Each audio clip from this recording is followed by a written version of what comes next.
This is the Candidates Forum for 2022, May 3rd for Brookline. And I want to welcome everybody. And I'm sure a few more people will be coming in because I see them popping in as we talk. But we'll get started now. BrooklineCAN is community aging, is really the Brookline Community Aging Network. We like the word can because we can do. It's member driven. It's an all-volunteer organization, and it's designed for older residents of Brookline.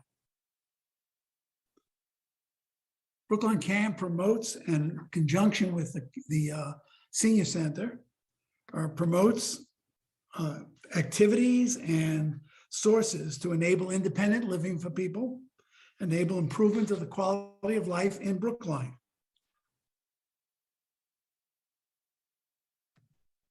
We identify Brookline's needs and advocates for improvement for people, for older residents, which of course applies to everybody.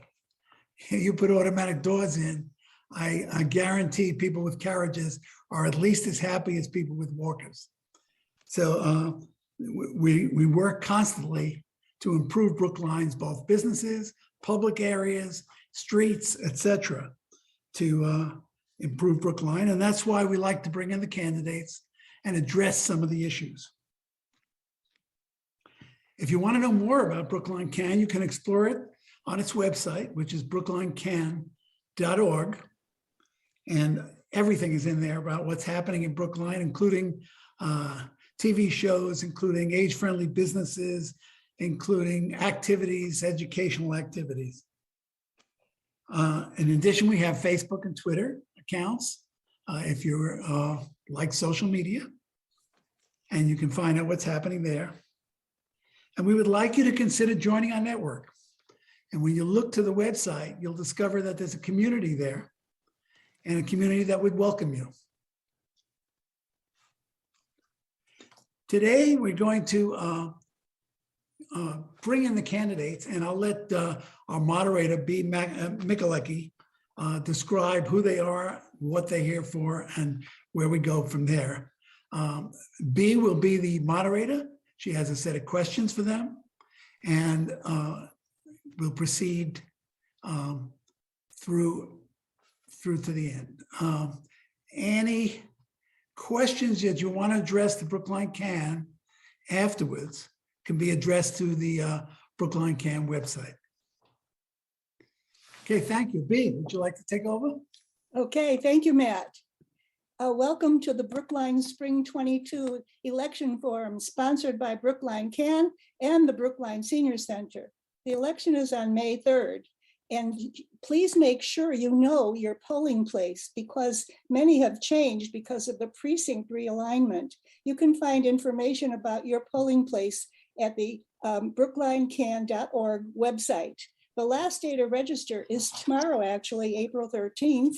You can also apply for a mail-in absentee ballot up until Wednesday, the 27th, or in-person absentee ballot up until Monday, the 2nd at 12 p.m. You can also register online through the Secretary of State. These local elections are very important. Some people think they're not small potatoes, but actually the people we elect have a big influence on what happens in the quality of life of our Brookline town. I want to thank the Carol and the BrooklineCAN Communications Committee for planning this. Thanks to Ruth Ann Dobeck, and she's the co-chair of BrooklineCAN as well as the director of the Senior Center. Thanks very much to Ann Tice, who helps us with all of the technology and also the closed captioning, which I don't know if we have today, but I hope so. And thanks very much for the candidates taking the time to join us today. Matt Weiss is going to serve as the timekeeper.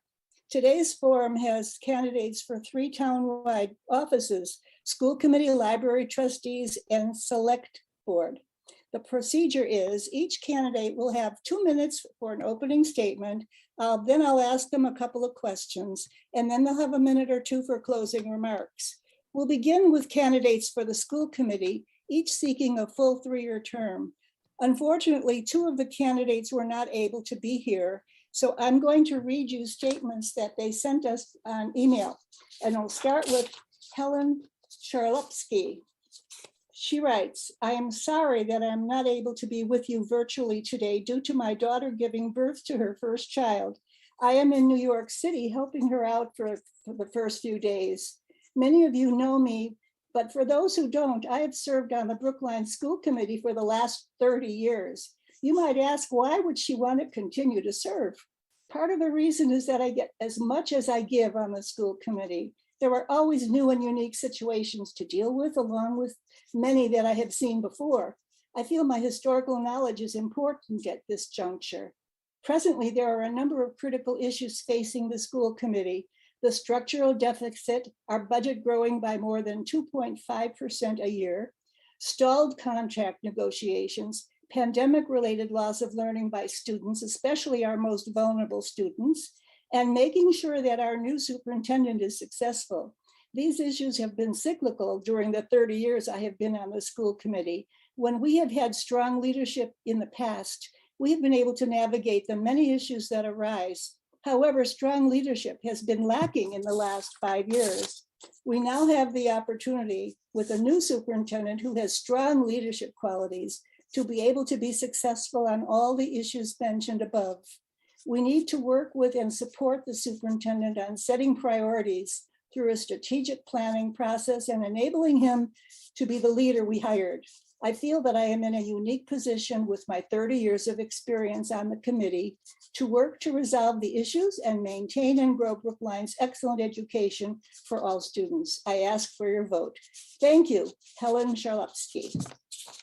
Thank you, Helen. So now we have another candidate who's not here, and her name is Nancy Ray Gorer. And here is her statement. Hello, BrooklineCAN. I'm Nancy Ray Gorner. Thank you for inviting me to this forum, and I sincerely apologize for not being able to attend this in person. I love Brookline. In the last almost 14 years since my husband, son, and I moved to Brookline from New York City, we've seen our beloved Brookline schools and greater community experience tremendous transition at every level.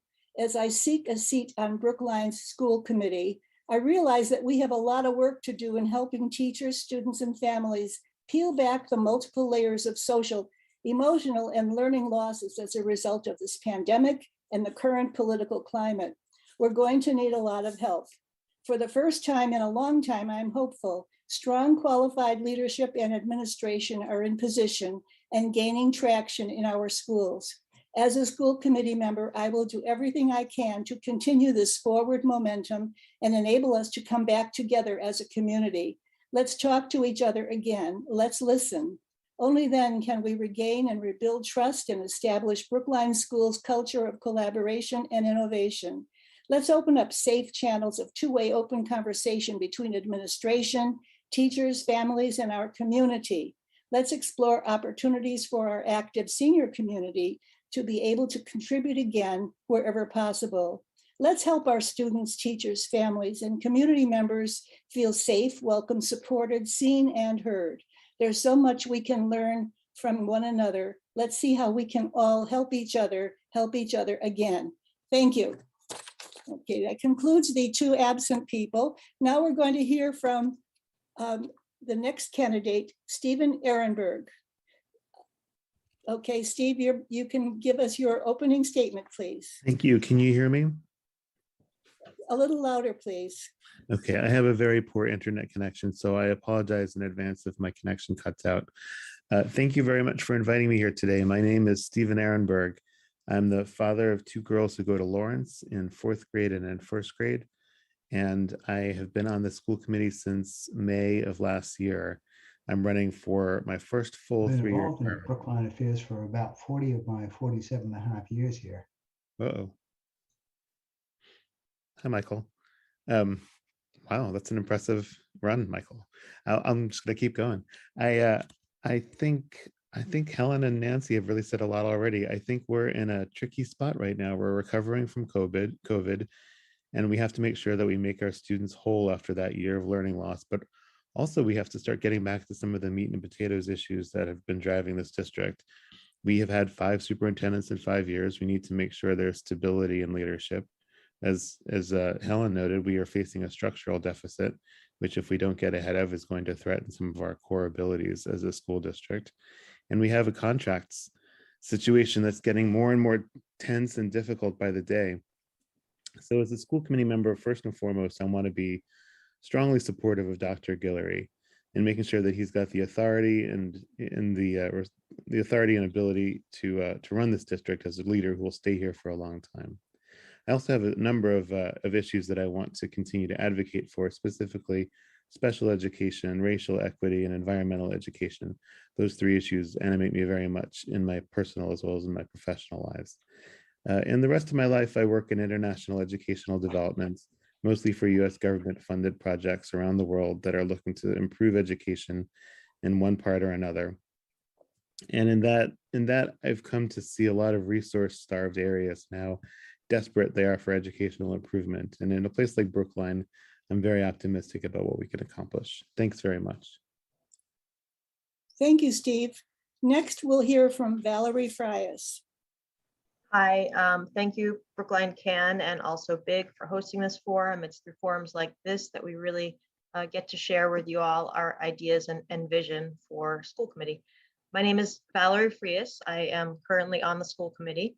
I'm also the mom of 2 PSB 6th graders. I am a civil rights attorney.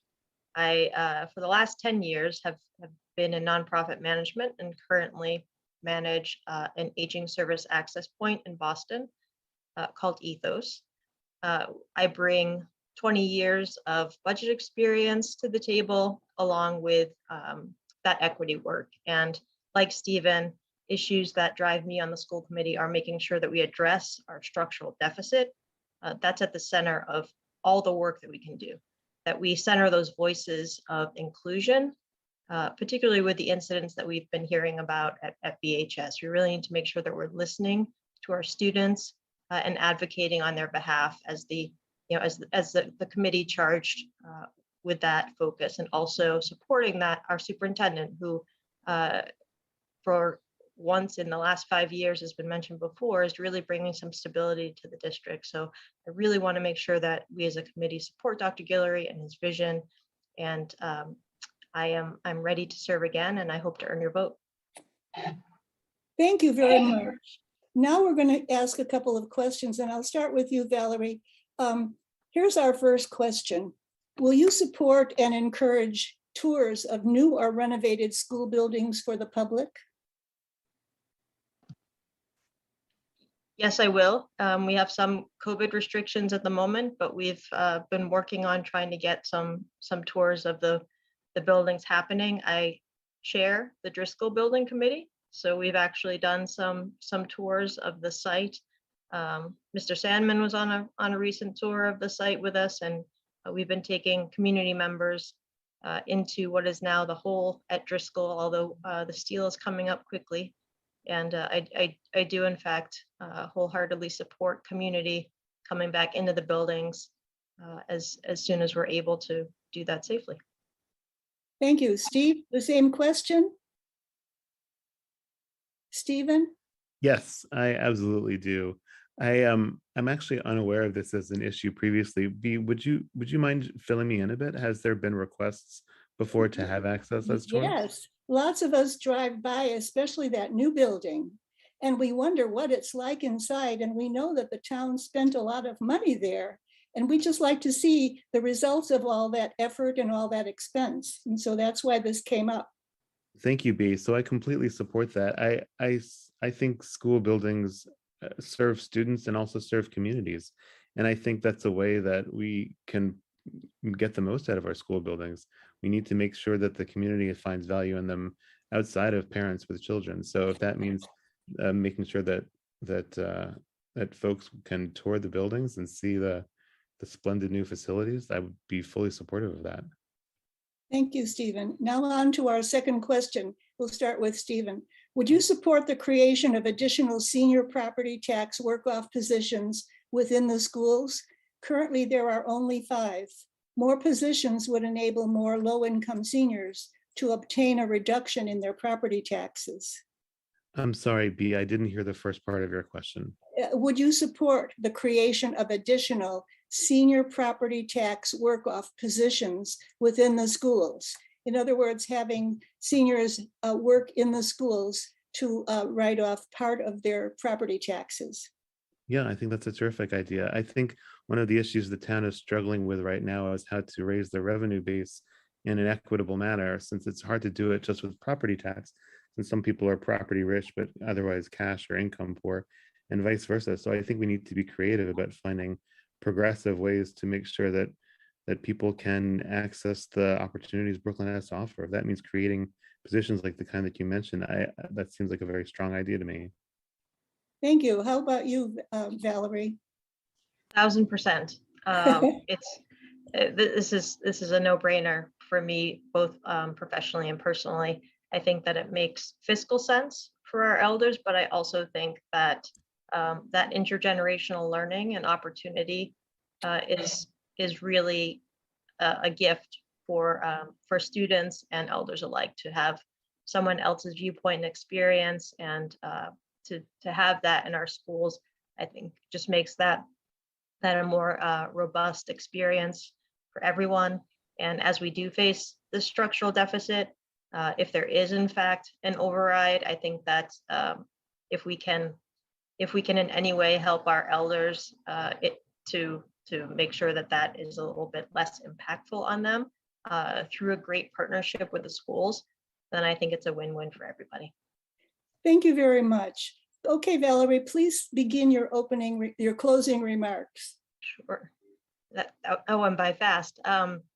So again, I'm Val Frias. I am currently on the school committee, where I chair our newly formed Diversity, Equity, and Inclusion subcommittee. And I respectfully ask for your vote on May 3rd. And please get out for all of our town meeting members, for all of the other candidates here that you'll hear from.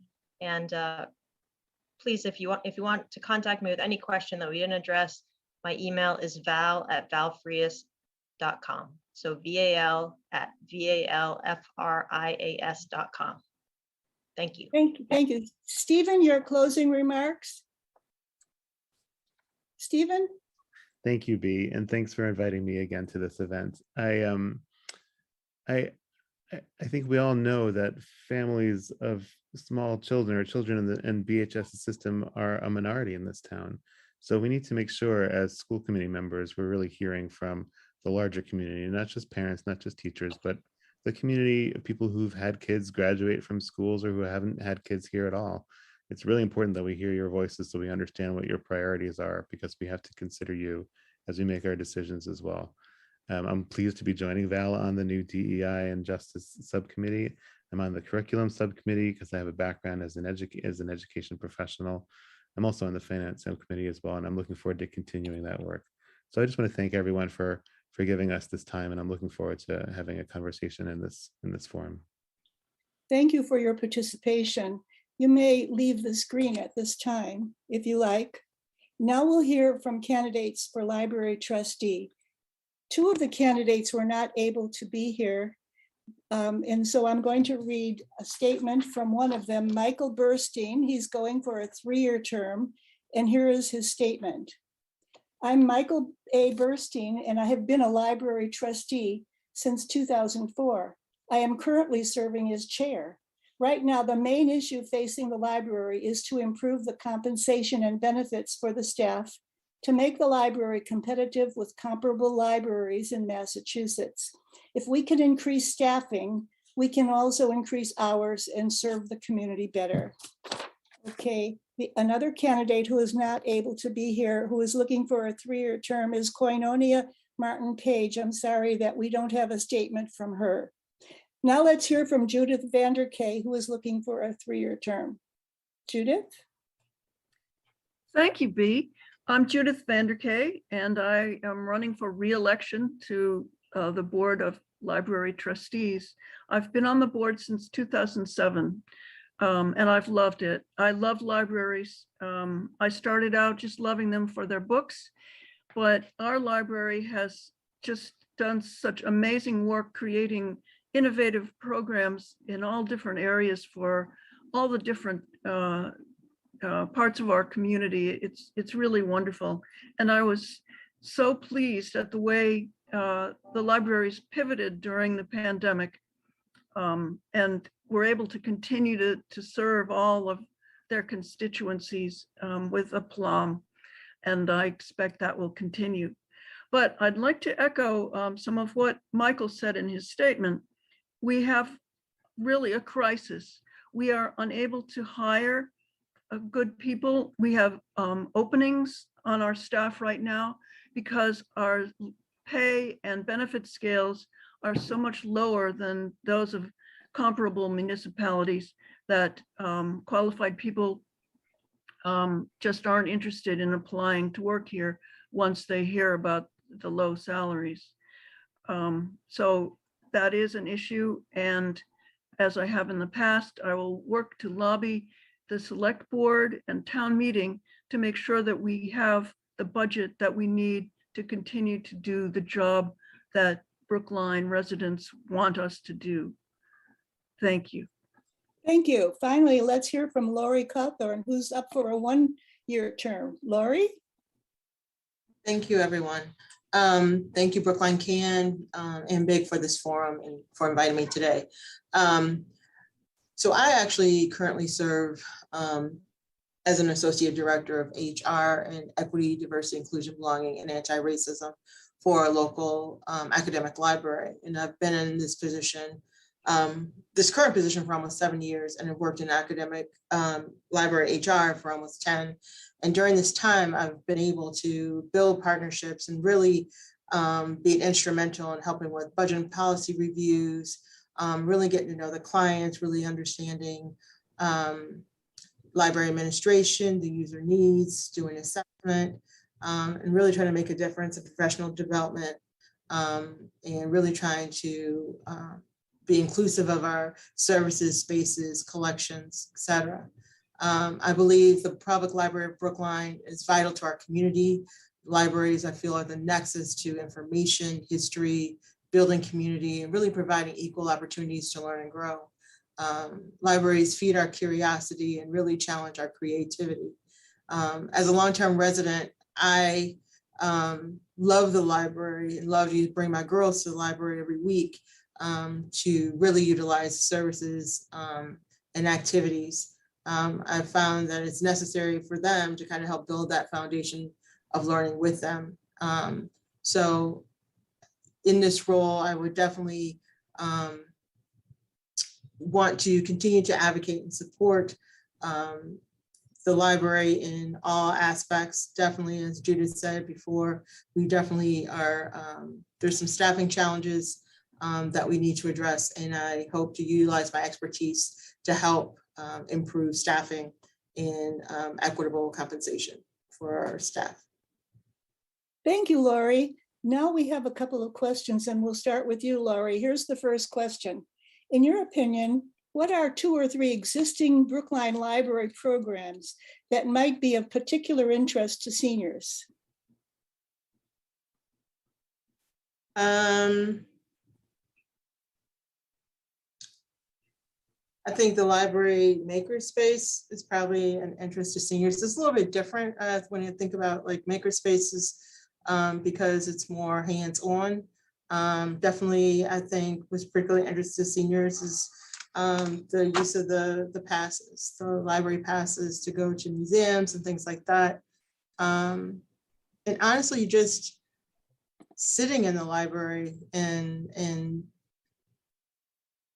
relishing going through the stacks and looking, reading the collections and seeing what's new and improved and out there, and just really trying to absorb that space. It's just such a quiet, peaceful place to build community, to learn more about the collections, learn more about what the library has to offer.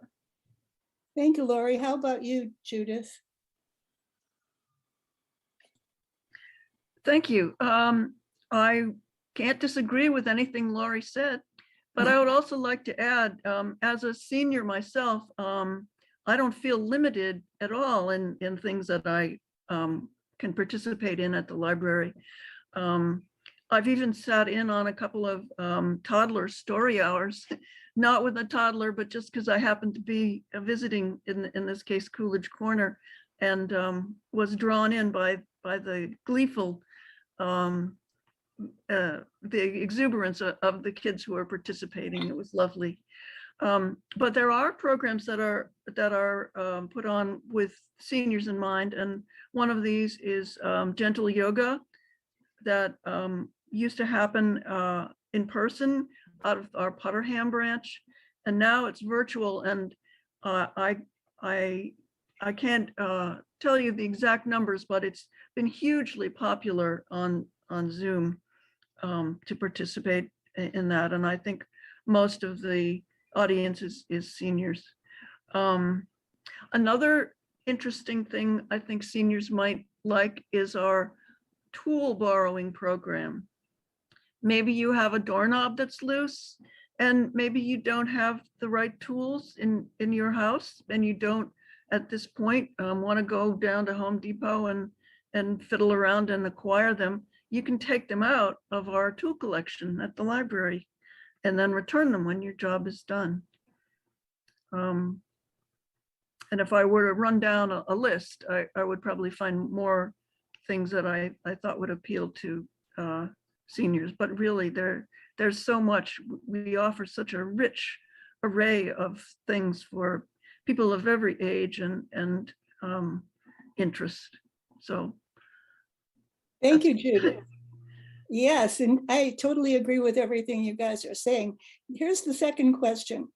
What will you, and Judith, it's for you, what will you be looking for in a new library director? Oh, well, that's a tough one. It's too easy to say someone who can just step into Sarah Slyman's shoes, because that's not fair to anybody who's applying. But we would be looking for experience, professionalism, warmth, some familiarity with our region and our town, and we'll know the person when we find the person. We had a pretty broad search last time. We'll have a pretty broad search again. We're even now looking at ways to promote the opening to get the broadest possible responses. And I'm hopeful that we'll find a good group to pick from and a worthy successor. Thank you. Laurie, your turn. I definitely agree with everything that Judith said. Definitely the experience. Someone who, it's going to be hard to replace Sarah, so I'm just going to put that out there. But someone who's experienced, innovative, someone who will market the services and programs that are offered by the library. Definitely someone who's looking to expand and continue to diversify our collections. Definitely, spreading the message to the community, as others have done, about how libraries are for everyone. And there's a little bit of something for everyone, similar to what Judith said. So definitely that innovation, definitely understanding systems and how systems are changing. Libraries are definitely moving towards more electronic resources, but maintaining, how do we maintain our our actual books in the collections, but how can we appeal to others who want more of those electronic resources as well? So and then I would say we definitely just try to find someone, as we've mentioned before, it's trying to find someone knowing that we want to offer competitive salary, and benefits for this person to be successful. Thank you, Laurie. Let's have your closing remarks. You first, Laurie. Thank you. So I currently serve as an appointed library trustee, and I would really love to serve as an elected library trustee. I'm very passionate about libraries and their purpose. As I've said before, I've been an HR professional for libraries for many years. I do understand the inner workings of libraries and how each function is truly critical to its existence. As a trustee, I would commit to carrying out the duties of this role, but more importantly, advocating for library services and resources. Additionally, I would promote the library's accessibility to all residents and help advise on budgetary policy review, personnel, and beyond. So I do ask for your vote on May 3rd, and thank you very much for inviting me to this forum today. Thank you for coming, Laurie. How about you, Judith? Your closing remarks? Well, again, I can't argue with anything Laurie said. I share all of those wishes and goals. I've lived in Brookline for, what is it now, almost 40 years? Wow. And the town has changed a lot. Our libraries have changed a lot too. We've gone from the days when you came in to read the newspaper on giant sticks in the library. Now we can read the newspaper from our homes using our library logins to the subscriptions that the library has. I know this is going to continue when we'll be even more digitally oriented in the future. And so I want to make sure that we are offering the training, if you will, on these new programs and services, so that people of every age can utilize them to the fullest. And I know for me, I mean, I have to ask my son how to do things on my phone from time to time, and I'm sure that's the case with a lot of people. And so I hope that our library can continue to rise to these occasions and make sure that everything is truly accessible, no matter what someone's situation. So I respectfully ask for your vote as library trustee. And I'm also running for town meeting. So if you see me on your ballot for precinct 9, I hope you'll check my name off. And thank you to the organizers of this event. Thank you, BrooklineCAN and the Senior Center for having us today. Thank you very much for your participation. You may leave the screen at this time if you wish. Finally, we have one candidate for selectman. Michael Sandman is looking for a 3-year term. So Michael, would you please make a 2-minute opening statement? Sure, thank you. I've been involved in Brookline affairs for about 40 of my 47.5 years in Brookline. From the mid-'80s to 2000, I was on the board of the Brookline Community Foundation, and I was chair in 1999 and 2000 when the foundation evolved into its current form. And then I got into Brookline Town Affairs, first as a transportation board member. I was chair of the transportation board for 4 years and supported traffic calming and street improvements to make both walking and cycling safer.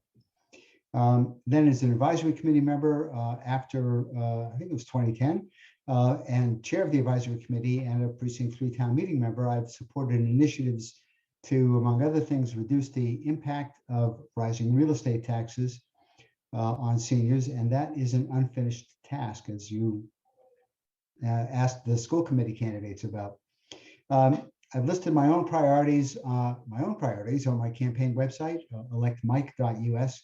But after May 3rd, I'm going to ask the rest of the select board to join me in working out a clear statement of the town's priorities.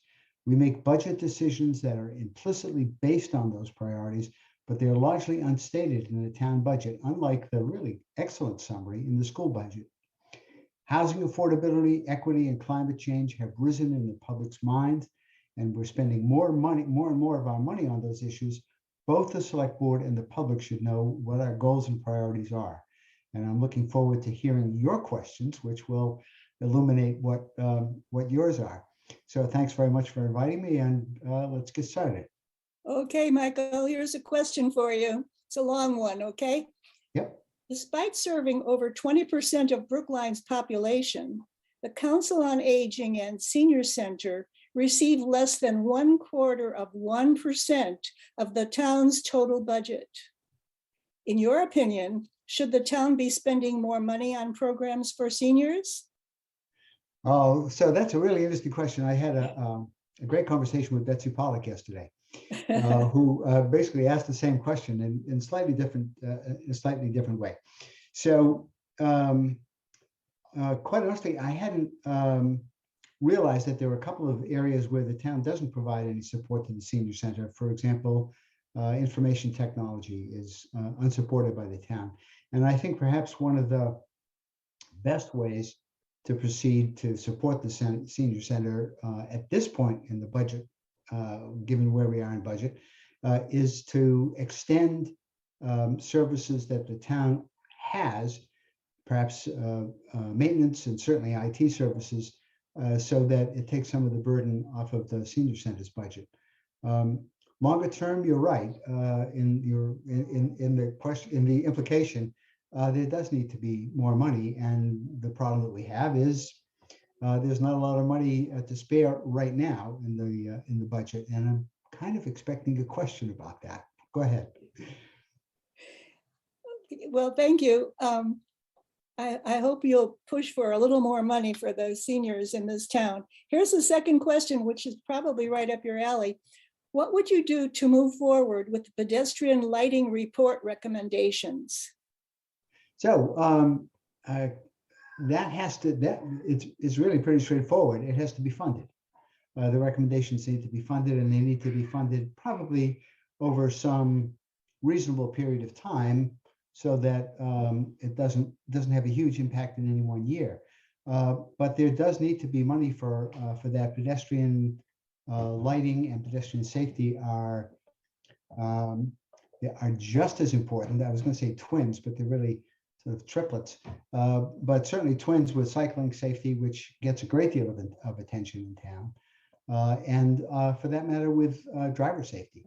And all of those things go together. They all deserve proper attention, proper funding, and it's a matter of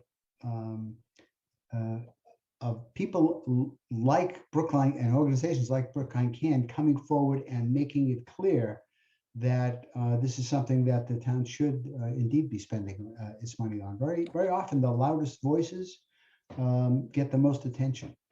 And so I would encourage you to raise your voices and get some attention for these kinds of things. Okay, Michael, how about a brief closing statement? Sure. This has been, it's interesting to hear the questions, because the questions, as I say, are implicitly, they suggest what your priorities are. And so it's an opportunity for me to learn, and hopefully for you folks as well, what I think. One thing I'd like to that I'd like from you after May 3rd, if I don't seem to be giving your concerns enough attention, tell me. There's a link on my website that lets anyone sign up for a 30-minute Zoom call, and that link will remain in place during my term. You can have or can get my phone number and my email address, and I'm really it's really interesting, really important to reach out to your elected representatives and tell them what they're doing right, tell them what they're doing wrong. Usually we hear what we're doing wrong, but that's okay. That helps us rethink what we are doing. And so please remember that things aren't done. Your opportunity to influence what we do isn't over on May 3rd. It really begins then. Well, thank you very much, Michael, and thank you to everyone for participating in this event today. The event is recorded and it will show up on YouTube in the near future, and look forward to doing this again next year. Thanks for coming. Bye-bye.